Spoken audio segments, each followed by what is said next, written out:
जय श्री राम दोस्तों, आप सभी का फिर से स्वागत है एक और नई कथा के साथ।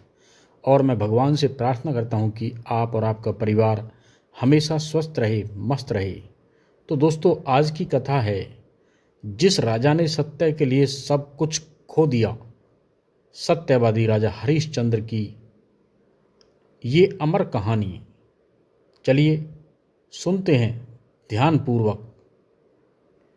राजा हरिश्चंद्र अयोध्या के प्रसिद्ध सूर्यवंशी राजा थे, जो सत्यव्रत के पुत्र थे। इन्हीं के कुल में भगवान श्री राम का जन्म हुआ और रघुकुल रीत सदा चली आई, प्राण जाए पर वचन न जाए। एक समय की बात है कि इनके कुलगुरु वशिष्ठ जी, विश्वामित्र जी एवं सभी देवी देवताओं की एक सभा हुई।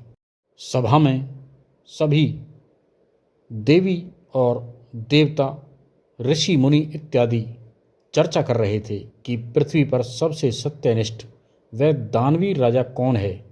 तभी गुरु वशिष्ठ ने राजा हरिश्चंद्र का नाम लिया और बताया, पूरी पृथ्वी पर इस समय उनसे बड़ा सत्यनिष्ठ धर्म आत्मा दानवीर राजा कोई नहीं है। उनके सत्य के तेज प्रकाश के आगे सूर्य का प्रकाश भी फीका लगता है। कई बार उनके सत्य की परीक्षा ली गई, किंतु कोई भी उनके सत्य को डिगा नहीं पाया। वह अपने सत्य सिद्धांत धर्म पर अड़िग रहे। विश्वामित्र जी ने कहा कि आचार्य, मेरी नज़र में पृथ्वी पर सबसे बड़ा दानवीर होना अब संभव नहीं है, और ऐसा कैसे हो सकता है कि किसी के सत्य धर्म को डिगाया ही ना जा सके। मूक भाषा में सभी देवताओं ने भी हामी भरी, किंतु आचार्य वशिष्ठ ने कहा, यही सत्य है। अगर कोई भी चाहे तो राजा हरिश्चंद्र की परीक्षा ले सकता है। विश्वामित्र जी पूर्व में एक क्षत्रिय राजा थे। ये अपना राज्य त्याग कर वन में तपस्या को गए थे और बाद में ऋषि हुए, लेकिन क्षत्रिय का तेज अहंकार इनके अंदर था। इन्होंने उस सभा में तो कुछ नहीं कहा, लेकिन मन में संकल्प कर लिया, मैं हरिश्चंद्र के सत्य को डिगा के दिखाऊंगा। तभी विश्वामित्र ने राजा हरिश्चंद्र की कठोर परीक्षा लेने की सोची। विश्वामित्र अपनी योग माया के द्वारा राजा हरिश्चंद्र के से एक तपस्वी ब्राह्मण के रूप में जंगल में मिले और राजा हरिश्चंद्र ने उन्हें प्रणाम किया और कहा कि ब्राह्मण देव, मैं राजा हरिश्चंद्र हूँ, आपकी क्या सेवा कर सकता हूँ। विश्वामित्र जी ने कहा कि राजन, मैं एक यज्ञ की तैयारी कर रहा हूँ, मुझे उसमें धन की आवश्यकता होगी और उसके लिए तुम्हारी मदद की भी आवश्यकता होगी। राजन, तभी राजा हरिश्चंद्र ने वचन दिया, हे ब्राह्मण, मेरे राजमहल के द्वार सदैव आपके लिए खुले हैं, आप अवश्य पधारें। यह कहकर राजा अपने महल को लौट गया।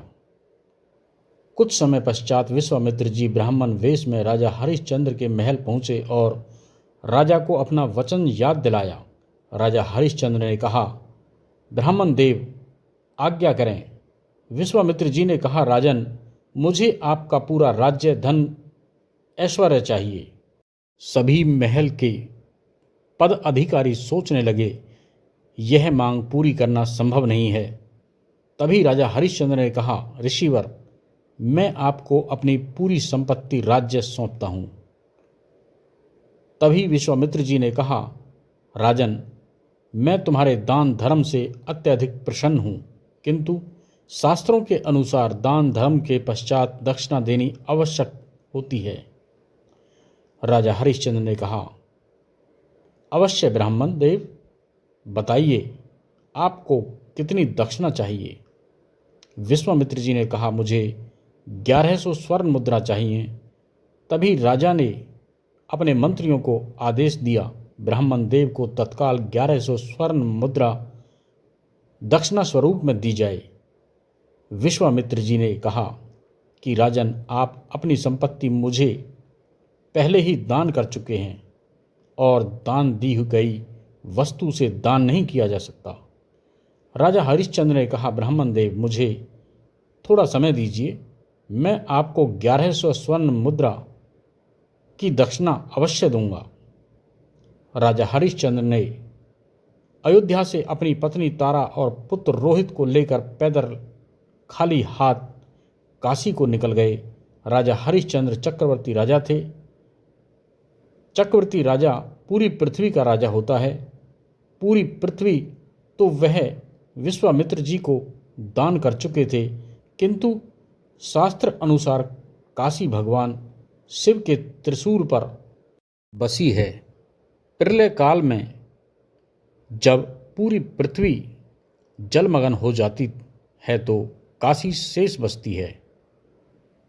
इसलिए राजा हरिश्चंद्र काशी पहुँचे और वहाँ उन्होंने स्वयं को एक डोम चंडाल शमशान का प्रहरी के यहाँ 500 स्वर्ण मुद्राओं में तथा अपनी पत्नी तारा और पुत्र रोहित को एक ब्राह्मण के यहाँ 600 स्वर्ण मुद्राओं में बेचकर विश्वामित्र जी को उनकी दक्षिणा दी। उस चांडाल ने राजा हरिश्चंद्र को अपना काम सौंप दिया। जो भी मुर्दा यहाँ जलने को आएगा उनके परिवार से कर लेना है। बिना कर लिए यहाँ कोई अंतिम संस्कार नहीं होगा। समय कटता गया, वर्षों बीत गए। इधर महारानी तारा अपने पुत्र रोहित के साथ उस वृद्ध ब्राह्मण की सेवा करते हुए समय बिता रही थी। चक्रवर्ती नरेश की पत्नी ब्राह्मण के चौका चूल्हा बर्तन साफ सफाई करती और रोहित ब्राह्मण के लिए बगिया से पुष्प चयन करके लाता। एक दिन बगिया में एक सर्प छिपकर बैठा था। सब विश्वामित्र जी की माया थी। जैसे ही रोहित ने पुष्प तोड़ना चाहा, इस सर्प ने रोहित के हाथ पर डस लिया। सर्प के काटने से रोहित की मृत्यु हो गई। तो पत्नी तारा रोते बिलखते अपने पुत्र को शमशान में अंतिम क्रिया के लिए ले गई, जहाँ पर राजा हरिश्चंद्र डोम चंडाल के यहाँ नौकरी कर रहे थे और शमशान का कर लेकर उस डोम को देते थे। उन्होंने रानी तारा से कहा, पहले कर दीजिए। मेरे स्वामी ने यहाँ कर के बिना किसी का भी अंतिम संस्कार करने से मना किया है। तो रानी तारा ने कहा, ये आपका भी पुत्र है, इसके लिए भी आपको कर चाहिए। आप मेरी हालत देख रहे हैं, मेरे पास इस एक धोती के अलावा और कुछ भी नहीं है। और जब तारा ने देख लिया ये अपने धर्म से नहीं डिगेंगे, तो बिना कर लिए पुत्र का भी अंतिम संस्कार नहीं करेंगे, तो अपनी आधी साड़ी को फाड़ करके कर के रूप में देना चाह रही थी।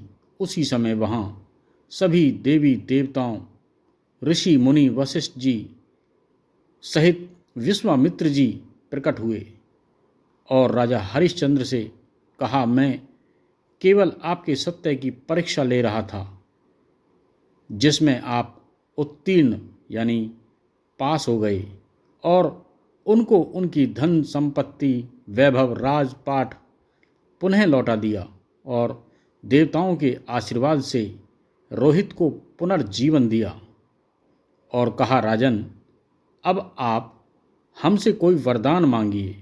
राजा हरिश्चंद्र ने कहा, ऋषिवर, मुझे कुछ नहीं चाहिए, केवल इतनी विनती है, इतनी कठोर परीक्षा अब किसी और की ना लीजिएगा।